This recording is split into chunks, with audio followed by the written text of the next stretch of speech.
Have you ever wondered what if microscopic beings live within us, who look upon every larger component within us the same way we look at the stars? Based on this, perhaps we too live within a giant, and this is just one among many others. And perhaps there are no limits, even to imagination. Perhaps not just 8 billion so-called humans live on Earth, but infinite numbers. Beyond Earth, on other planets, in other universes that we don't yet know but will come to know, even more humans and other various living beings exist. This thought might seem shocking at first, but if we dig deeper, we realize that this is not only possible but probable. Reality is much more complex than we generally imagine, and humanity's true nature extends far beyond what traditional science or the mainstream worldview suggests to us. Modern physics has long suspected that the universe is fractal in nature. As mathematician Benoit Mandelbrot put it, clouds are not spheres, mountains are not cones, coastlines are not circles, and bark is not smooth. This statement applies not only to the geometry of nature, but to every level of life.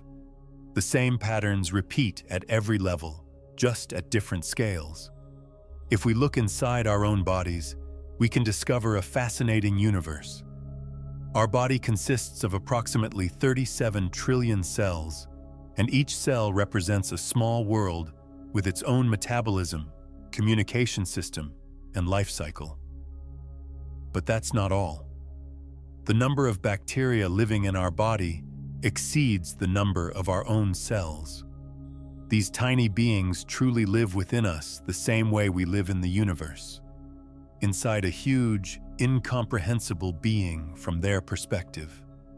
Quantum physics goes even further. Werner Heisenberg, one of the fathers of quantum mechanics, said, "The first gulp from the glass of natural sciences will make you an atheist, but at the bottom of the glass, God is waiting." At the quantum level, reality operates according to completely different laws. Here, particles can be in multiple places simultaneously.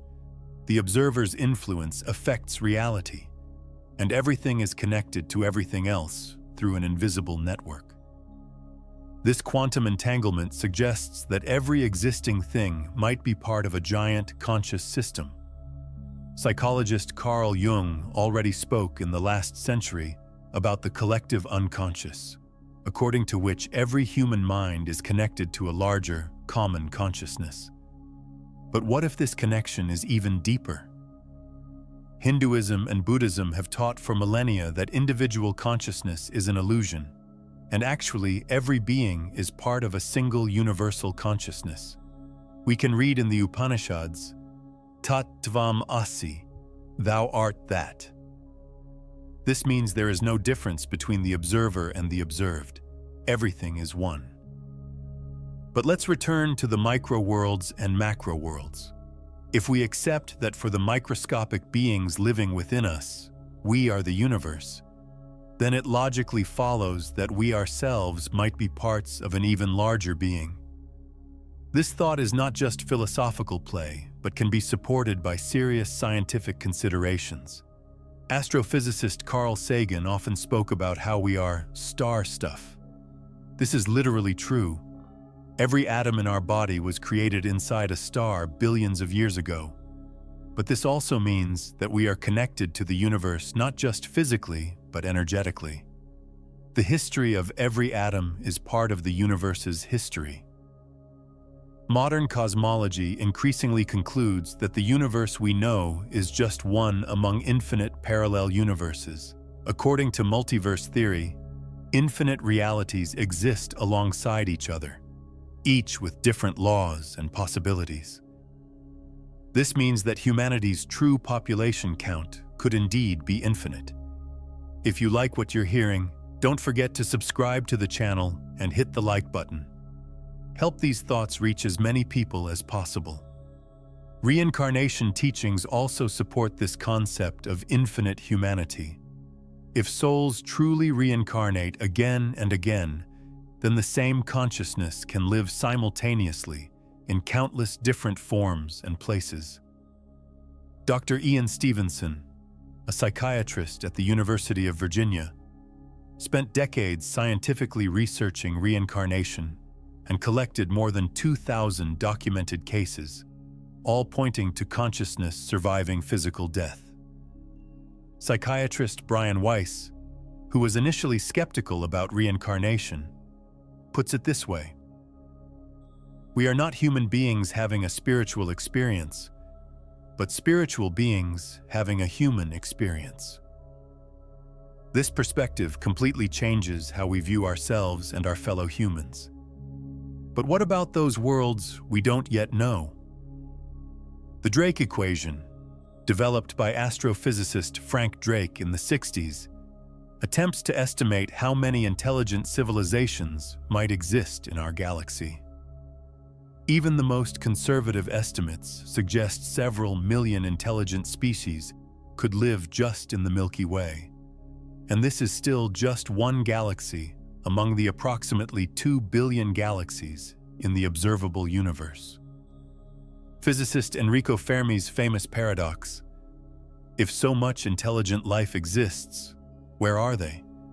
might not be a paradox at all. Perhaps they are around us, but in forms and dimensions we cannot yet perceive. Just as ants don't understand television or the internet, we don't understand the communication and existence forms that other intelligent beings use. Recent discoveries in quantum physics suggest that consciousness is not a byproduct of the physical brain, but a fundamental property of the universe. Max Planck, the father of quantum mechanics, said, "Consciousness is fundamental. Matter is derived from consciousness." If this is true, then everything that exists, from the smallest particle to the largest galaxy, possesses some level of consciousness. This philosophical direction, called panpsychism, is gaining increasing support in modern science. If every particle is conscious, then human consciousness is just a more complex form in that infinite spectrum of consciousness that permeates the entire universe. Tibetan Buddhism's Bardo teachings say that between death and birth, a person is in a transitional state where they can choose from countless possibilities for their next incarnation. According to these teachings, the choice is not limited to rebirth on Earth, but is possible in infinite worlds and forms. Jainism, one of India's oldest religions, goes even further. Its teachings state that infinite souls exist, and each has been wandering through different forms for infinite time. This religion doesn't acknowledge the concept of creation. According to them, the universe has existed eternally and will exist forever with infinite beings. Modern astrophysicists increasingly conclude that the universe might be infinite, not just spatially, but temporally as well. Cyclical universe models suggest the universe experiences infinite cycles of Big Bang and Big Crunch. This would mean that every possible combination and variation repeats infinitely. From an information theory perspective, humanity presents an even more interesting picture. If we view all consciousness as information, then human consciousness is actually an information pattern that can appear on different carriers. This means the same person could exist simultaneously in different universes, dimensions, or even virtual realities. Futurist Ray Kurzweil believes we will soon reach a technological singularity where human consciousness can be digitized and created in virtually infinite copies. This isn't science fiction. Developments in neuroinformatics and artificial intelligence are bringing us closer to this possibility. But we don't need to look to the future. Quantum mechanics already suggests that we exist in infinite versions every moment in parallel universes. Hugh Everett's many worlds interpretation states that every quantum event creates infinite universes, each with one possible outcome. During his study of fractal geometry, Mandelbrot realized that the same patterns repeat at every level in nature. Stream branches look the same as the vessels in our lungs, and those look the same as lightning shapes or galaxy spiral arms. This suggests that life and consciousness might also be fractal in nature. If consciousness is fractal, then every conscious being contains the complete universal consciousness, just at different scales and perspectives. This explains why certain people are capable of such deep insights about the world that normally couldn't be known under ordinary circumstances. Chaos theory and systems science suggest that small changes can trigger enormous effects. The phenomenon known as the butterfly effect describes how a butterfly's wing flap in Brazil could cause a tornado in Texas. If this is true, then every human thought and action affects the entire universe. This places enormous responsibility on us, but also represents infinite possibility. If every person is part of a larger conscious system, then every positive thought and action contributes to the development of all humanity, indeed, the entire universe. Now let's pause for a moment and think together. How many could we actually be? Share your thoughts in the comments. Sufi mysticism has taught for centuries that the human soul is a drop in the divine ocean. Jalal ad-Din Rumi wrote, "You are not just a drop in the ocean, but the entire ocean in a drop." This paradoxical statement precisely describes the true nature of human existence. We are simultaneously individual and universal. Modern neurology discoveries also support this view. Brain research has revealed that no single neuron contains consciousness. Consciousness emerges as an emergent property from the complex network of connections between all neurons. This means consciousness cannot be localized, but exists in relationships. If consciousness exists in relationships, then human consciousness is present not only in the connections between neurons in our brain, but in all connections, between people, between humans and nature, indeed in the fabric of the entire universe. Jesuit priest and paleontologist Teilhard de Chardin already foresaw this in the last century. According to him, evolution's goal is the development of the noosphere, a global consciousness layer that encompasses the entire Earth. Today, in the age of the internet and social media, we can see this vision coming true. But what if this process isn't just happening on Earth? What if we are parts of a giant conscious being's development throughout the entire universe? This isn't a new idea. Plato taught in ancient times that the universe is a living, thinking being. The Gaia hypothesis, developed by environmental scientist James Lovelock, claims that Earth is a self-regulating, living system. But what if this system is also conscious? What if Earth is not just self-regulating, but also a self-reflecting, thinking being? From this perspective, humanity might be part of Earth's nervous system. Just as the connections between neurons in our brain create consciousness, so human connections and communication create the planet's consciousness. This would mean every person is a nerve cell in Earth's brain. But if Earth is conscious, what about the solar system, the galaxy, the entire universe? The Hermetic tradition has taught for millennia, as above, so below, meaning what is true in the macrocosm is also true in the microcosm. Saint Augustine wrote, "God is a circle whose center is everywhere and circumference nowhere." This description perfectly fits modern physics' view of the universe, where there is no center and every point is equally important. If every point is equally important, then every person, every consciousness, is an equally valuable part of universal consciousness.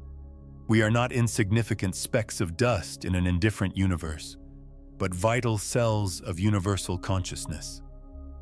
According to quantum physics, the observer and the observed cannot be separated from each other. Physicist John Wheeler said, No phenomenon is a real phenomenon until it is an observed phenomenon. This means the universe is as we perceive it, and we are the kind of humans the universe makes us.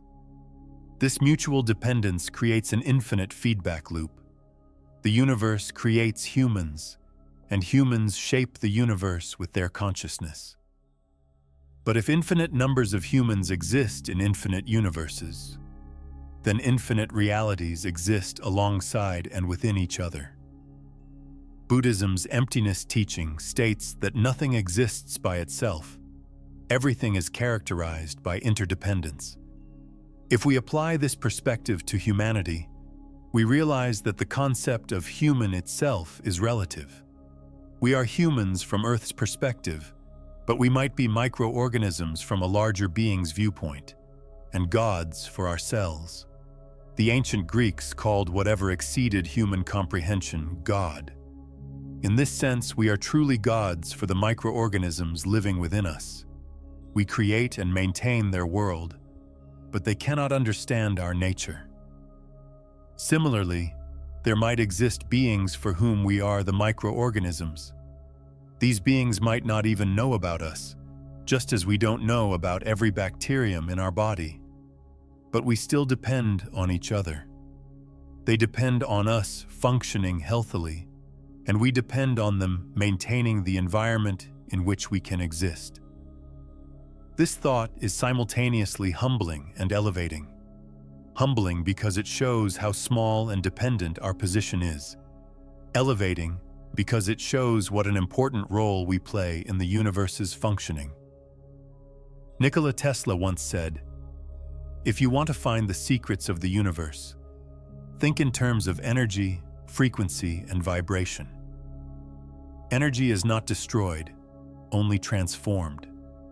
This means every person's energy exists forever, just in different forms. If human consciousness is an energy pattern, then we don't cease to exist after death. We just take different forms. This thought aligns with the teachings of all major religions. From Hinduism through Christianity to Islam, all speak of the soul's immortality. But what if we don't need to die to take different forms? According to quantum mechanics, we die and are reborn every moment. Our body's atoms are constantly exchanged, our cells renew, and even new connections form between our brain's neurons. Transcendentalist philosopher Ralph Waldo Emerson put it this way: "We are what our thoughts have made us." If this is true, then with every single thought we recreate ourselves and the reality around us. Positive psychology research shows that the human brain can actually reprogram itself. The phenomenon of neuroplasticity shows that our thoughts and habits physically change our brain's structure. This means we can literally become new people without leaving our current body. But if we can change ourselves, perhaps we can also change reality. According to quantum physics, the observer's consciousness influences the behavior of observed particles. If this is true at the microscopic level, perhaps it also works at the macroscopic level. This isn't New Age fantasy, but serious scientific consideration. Dean Radin, a researcher at the Institute of Noetic Sciences, has studied consciousness's effect on physical reality for decades and achieved statistically significant results. Although the effect is small, it is measurable and repeatable. If every person's consciousness can affect reality, and infinite people exist, then infinite realities can exist alongside each other. This explains why every person experiences a slightly different reality. Each of us lives in our own version. The phenomenon of synchronicity, described by Carl Jung, also points to this. Those coincidental coincidences that are too strange to be coincidental might show that our consciousness coordinates the events around us. If we can influence reality, then enormous responsibility rests on our shoulders. Every thought, every feeling, every action contributes to the world we live in. And if infinite people exist, then infinite possibilities stand before us. Mystic teacher Osho said, "You must be the change you wish to see in the world." This is not just beautiful philosophy, but might also be a quantum physical law. If we change ourselves, we change the reality we live in too. This also gives hope. No matter how difficult our current situation, we have the opportunity to create new reality every moment. We are not victims of circumstances, but architects of our own destiny, even if this effect is microscopic and slow. Ancient alchemists sought how to transform lead into gold. Perhaps they weren't thinking of physical transformation, but how human consciousness can transform crude matter into refined energy. This is the real great work, the transformation of ourselves and our world. If every person is an alchemist capable of transforming reality, then all of humanity is a giant alchemist laboratory. And if infinite people work in infinite universes, then infinite experiments are running simultaneously. This infinite experimentation might be evolution's true driving force, not random mutations and natural selection, but infinite numbers of conscious beings continuously trying new possibilities and creating new realities. According to Teilhard de Chardin, evolution's direction points toward increasingly complex consciousness, from matter through life to thinking, and finally toward the omega point, where all consciousness merges into unity. But what if this omega point is not an end state but a new beginning, the start of a new evolutionary cycle at an even higher level?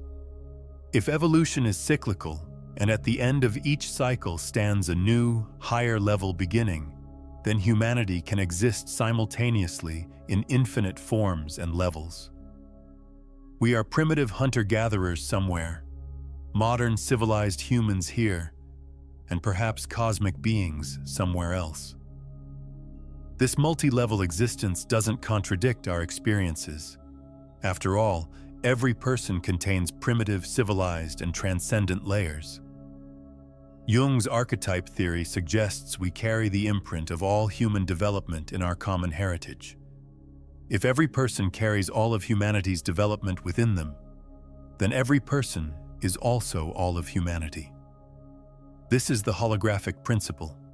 Every part of a hologram contains the entire image. Perhaps humanity is also holographic in nature. Every single person contains all of humanity's information. Physicist David Bohm believes the entire universe has a holographic structure.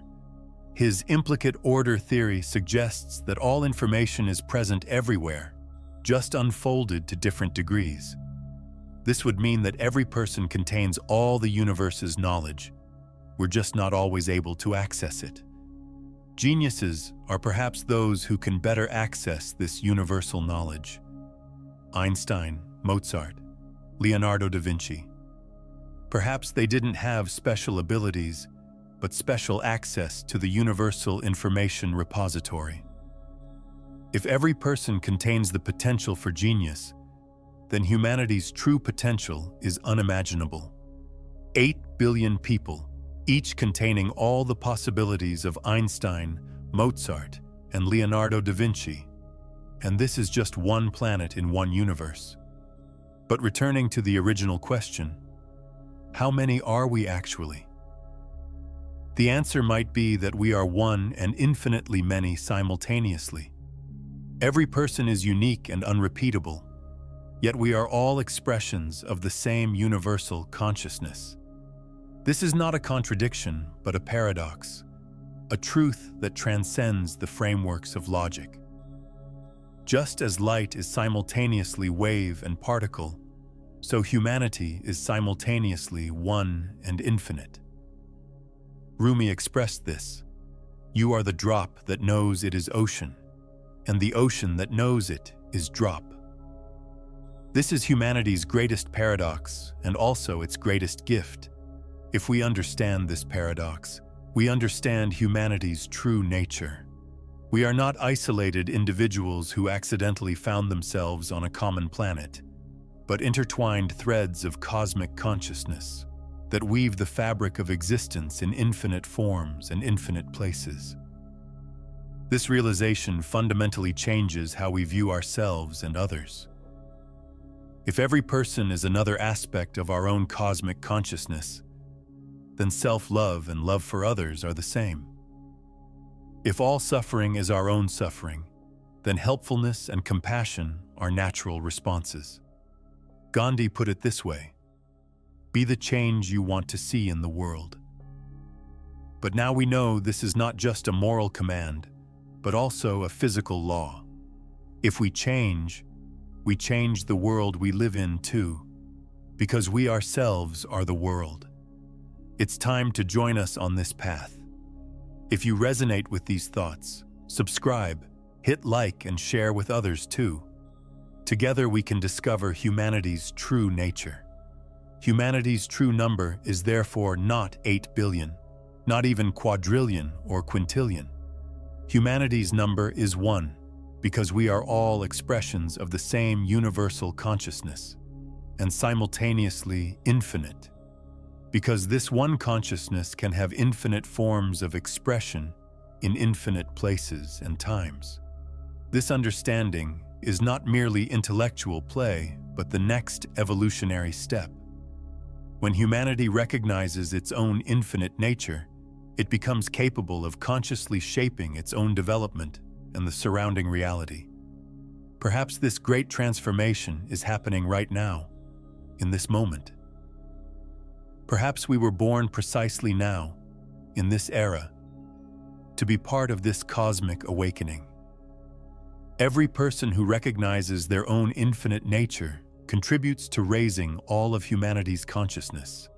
And if this is true, then the future is full of infinite possibilities. We are not limited by current physical laws or social structures.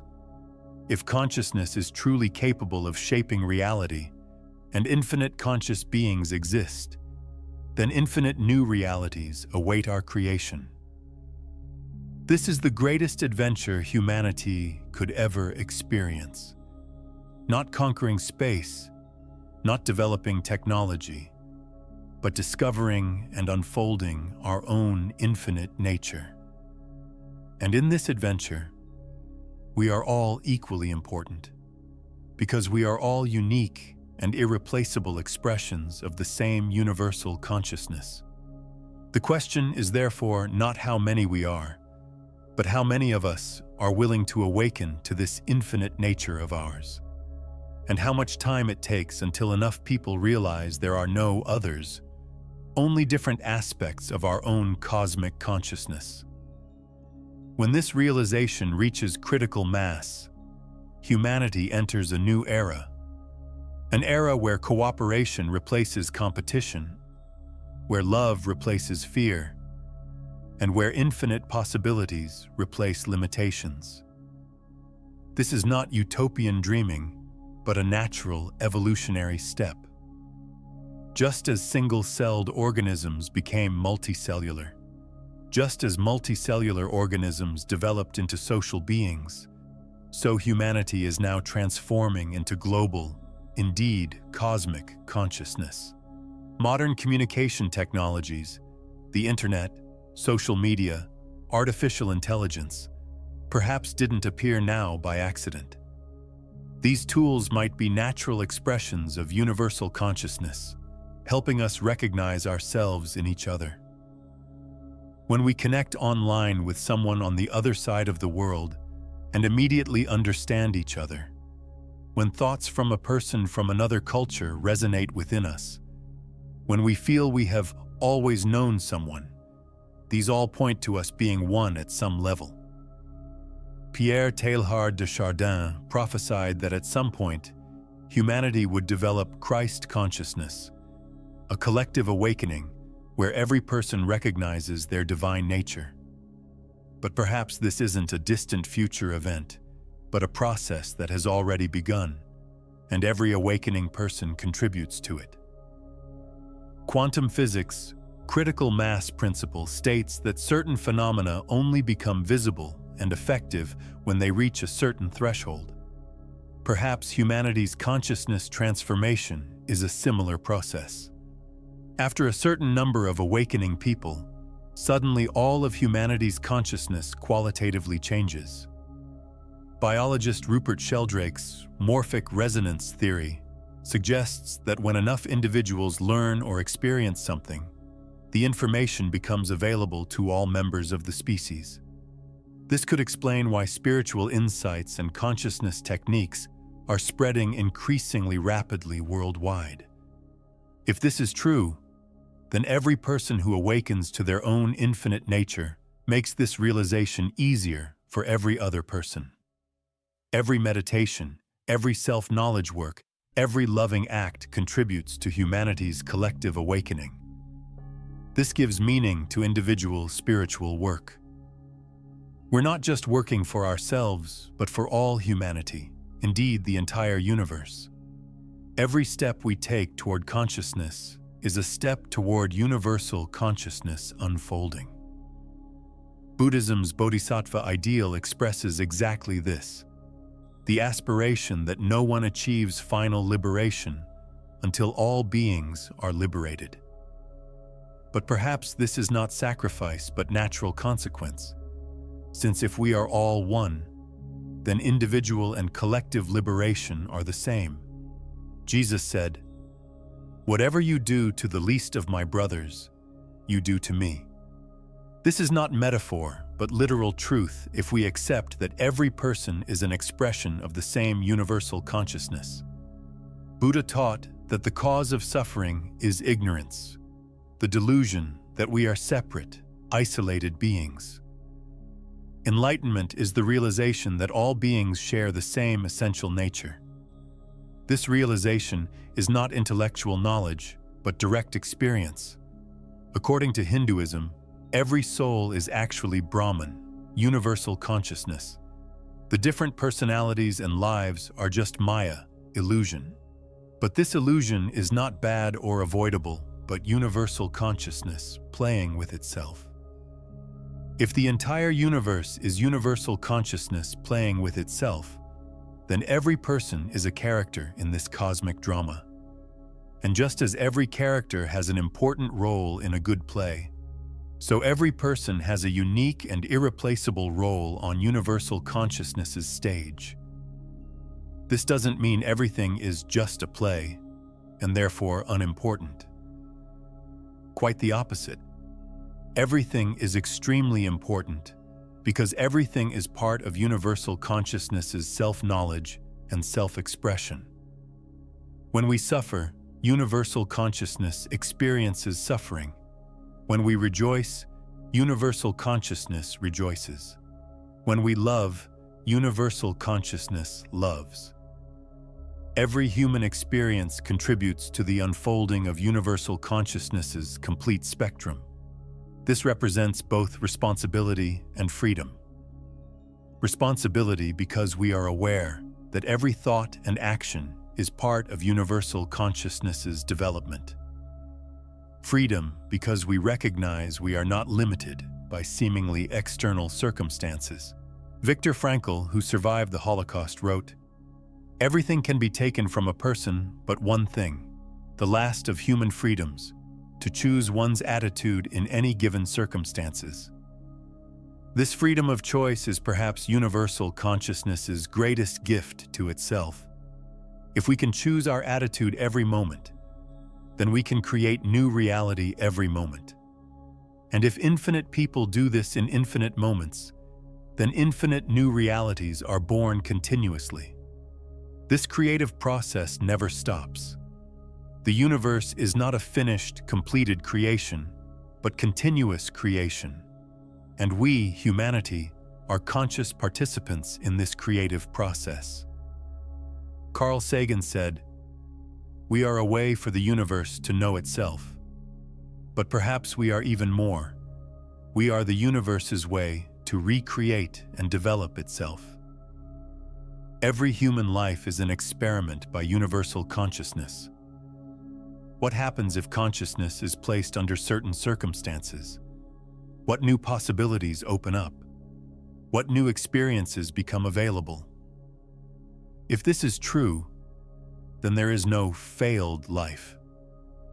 Every life, every experience provides valuable information for universal consciousness. Even the greatest sufferings contribute to the overall picture. They show what the limits are and thereby inspire universal consciousness to seek new paths. This doesn't mean suffering is good or desirable, but it means even suffering has meaning in the larger context. Every experience, even the most difficult ones, contributes to universal consciousness's growth. According to Tibetan Buddhism, suffering's greatest gift is the awakening of compassion. Those who have experienced suffering can more deeply understand others' suffering and thereby provide real help. If every person's suffering contributes to the development of universal compassion, then even the most horrible tragedies have cosmic meaning. Not because it had to be this way, but because universal consciousness learns and develops even from suffering. This perspective doesn't make suffering easier, but gives it meaning. And meaning is what helps us transcend suffering and transform it into wisdom. According to Kabbalistic tradition, the universe consists of broken vessels, divine light containers that couldn't bear the light within them and shattered. Our task is to gather these shards and restore the original unity. Perhaps every human life is gathering one of these shards. Every time we choose love instead of fear, understanding instead of judgment, unity instead of separation, we come one piece closer to restoring the original unity. This is not an individual task, but collective work. Every person contributes to it, even those who don't work on it consciously. Even the greatest evildoers, by showing what we can become if we lose connection with universal love. Jesus said, "Forgive your enemies." Perhaps not because they deserve forgiveness, but because every enemy is actually a lost and suffering part of universal consciousness that needs help returning to unity. If every person is part of universal consciousness, then there is no true enemy, only parts that have forgotten their true nature. Forgiveness and love remind them of who they really are. This doesn't mean we should accept or support all behavior, but it means that behind every person is the seed of universal consciousness, waiting to awaken again. Gandhi said, "Be the change you want to see in the world." But perhaps it would be more accurate to say, recognize that you are the world you want to see. If every person recognized that they themselves are the world they want to change, then all humanity's attitude would change. We wouldn't try to defeat external enemies, but would dissolve internal obstacles. We wouldn't try to change others, but would transform ourselves. This inner transformation would then naturally flow into the external world. As quantum physics teaches, the observer's consciousness influences the observed reality. If we change our inner state, we change the reality we experience. This explains why people experience such different realities, not because they live in different places, but because they are in different states of consciousness. The consciousness state of fear creates a different reality than the consciousness state of love. If this is true, then humanity's true number is infinite, not just spatially, but in terms of consciousness states as well. Every consciousness state creates a different reality, and infinite consciousness states exist. This means we exist in infinite versions simultaneously: the fearful version, the loving version, the wise version, the ignorant version, and so on. We can choose every moment which version we identify with. The freedom of choice is perhaps the greatest gift universal consciousness gave itself in human form. We can redefine ourselves every moment, create new reality, open new possibilities. This infinite choice possibility also represents infinite responsibility. We can't blame circumstances, our parents, society, or anyone else for who we are. Every moment we choose who we want to be. This might be a frightening thought for those accustomed to viewing themselves as victims. But it's liberating for those ready to take responsibility for their own life and reality. This realization is within all of us. We just need to awaken to it. If you feel ready for this path, join us. Subscribe, share this video, and start consciously creating the reality you want to live in. Humanity's true number is therefore infinite, not just spatially and temporally, but in terms of consciousness states and potential as well. Every person carries infinite possibilities, and infinite people represent infinite possibilities. But perhaps the most important question is not how many we are, but how aware we are of our true nature. How much do we recognize that we are all expressions of the same universal consciousness?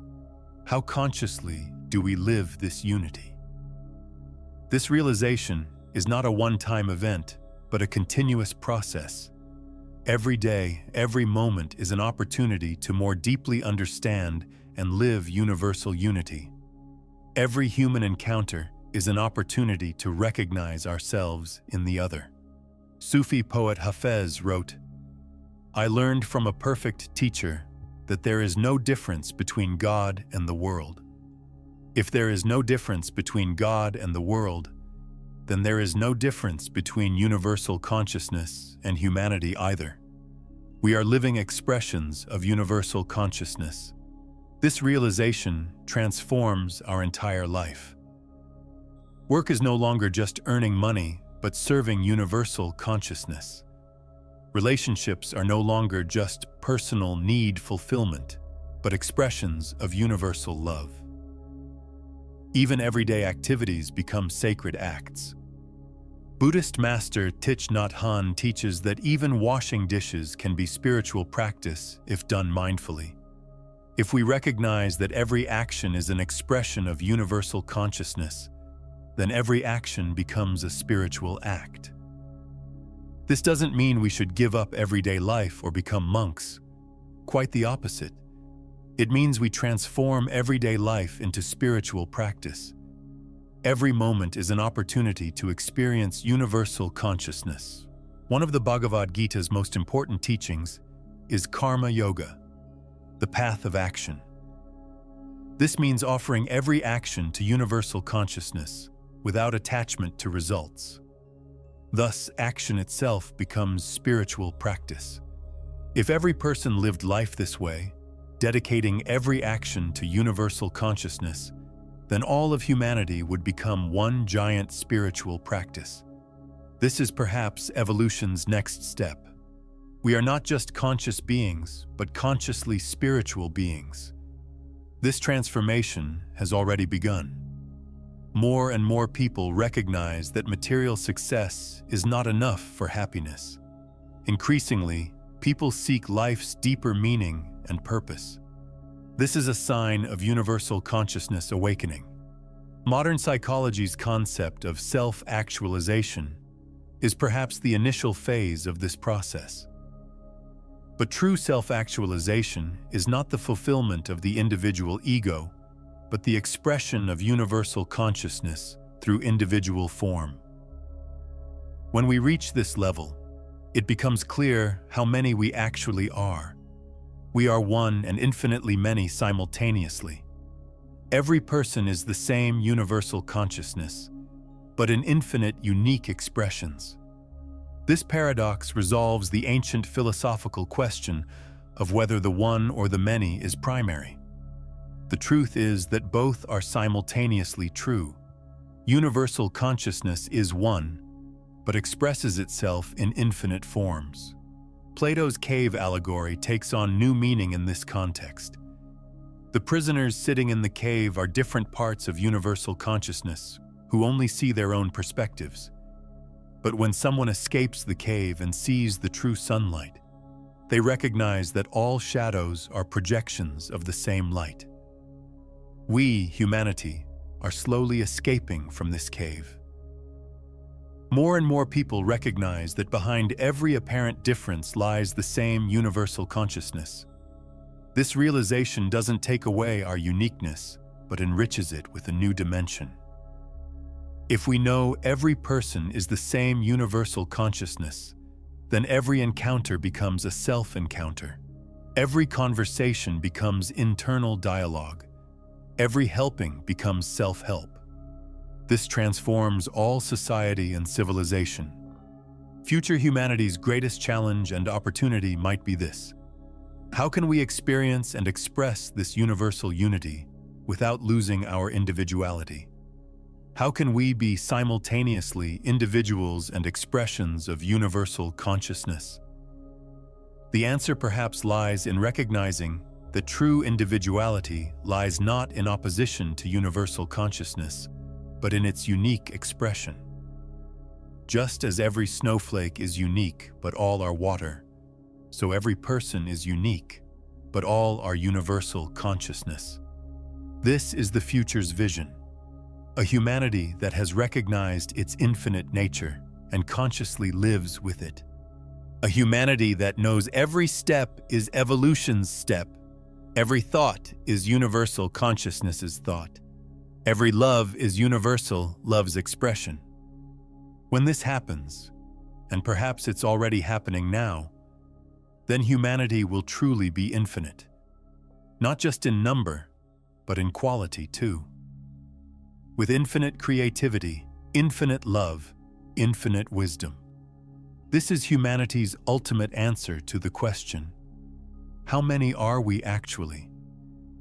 The answer, we are one in infinite ways, and infinitely many in unity. This is the greatest paradox and the greatest truth simultaneously. And you, who are now hearing these words, you too are part of this infinite humanity. You too are a unique and irreplaceable expression of universal consciousness. You too carry within you the entire universe's wisdom and love. The only question is, are you ready for this realization? Are you ready to discover your true, infinite nature? Are you ready to consciously participate in humanity's great awakening? If yes, then begins the greatest adventure, discovering your own and humanity's true nature. Welcome to infinite humanity.